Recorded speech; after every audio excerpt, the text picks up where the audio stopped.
Tekbir! Tekbir! Evet, Salih. Hamas'a selam, direnişe devam. Hamas'a selam! Tekbir! Allahu Ekber! الرحيم الرحمن علم القرآن خلق الإنسان علمه البيان الشمس والقمر بحسبان.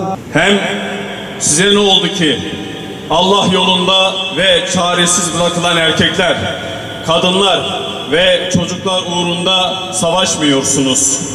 Onlar ki Rabbimiz bizi halkı zalim olan bu şehirden çıkar, bize tarafından bir sahip gönder ve bize tarafından bir yardımcı gönder diyorlardı. Nisa suresi 75. ayet. İzzeti kuşanan, zalimlerin karşısında dimdik duran, mazlumların safında yer alanlara selam olsun. Gazze'de yaşanan soykırıma seyirci kalmayan Selahaddin Eyyubi ve Abdülhamit Han'ın torunlarına selam olsun. Siyonist işgal rejimi 2 yıla yakın bir süredir Gazze'de insanlık haysiyetini ayaklar altına almaktadır. Siyonist rejimin işlediği suçlar her geçen gün katlanmaktadır. Bir millet dünyanın gözleri önünde yıkım, talan, açlık, kıtlık, insani tüm ihtiyaçlardan yoksun bırakılarak ölüme terk edilmektedir. İslam ülkelerinin sessizliğinden istifade eden işgal rejimi Gazze'nin %90'ından fazlasını enkaza çevirmiştir.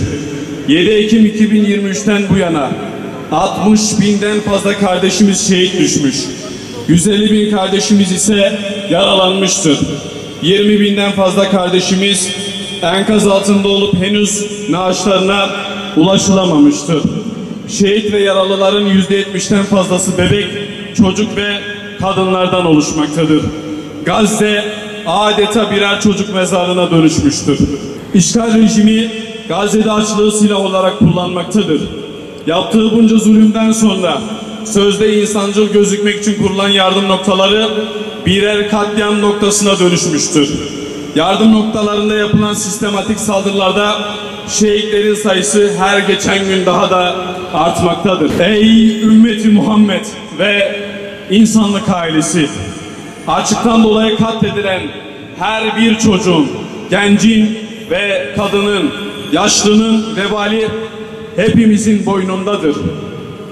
Gücü elinde bulundurup Gazze'deki zulme seyirci kalanlara yazıklar olsun. Bu zulme sessiz kalıp ben insanım diyenlere yazıklar olsun.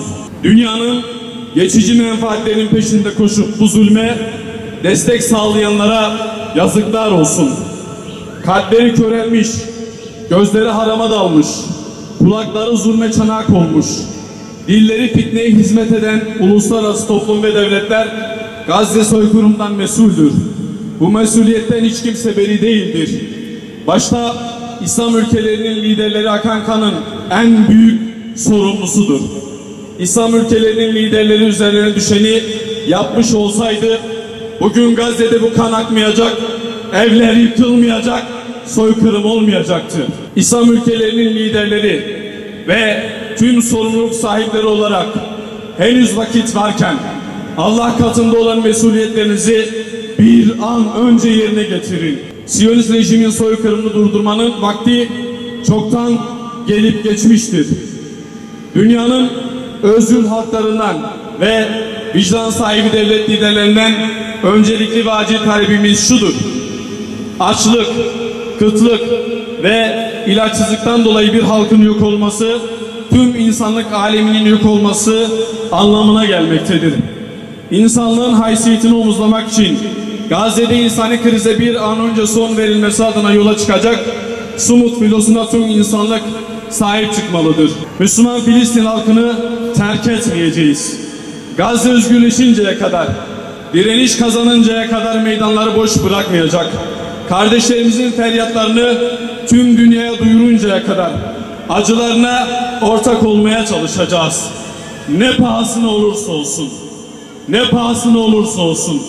ne pahasına olursa olsun, bedeli ne olursa olsun Siyonistlerin ve onların yerli işbirlikçilerinin saldırılarına, linç kampanyalarına aldırmadan Kudüs davasını omuzlayacak, bu mukaddes davaya canımızla, malımızla ve tüm imkanlarımızla, her şeyle sahip çıkacağız. Gazze'nin kahraman evlatlarına, Gazze'nin kahraman halkına, izzeti kuşanan liderlerine, Muhammed Daypa, Yahya Sinvar'a, Ebu Ubeyde'ye, İsmail Heniye'ye selam olsun.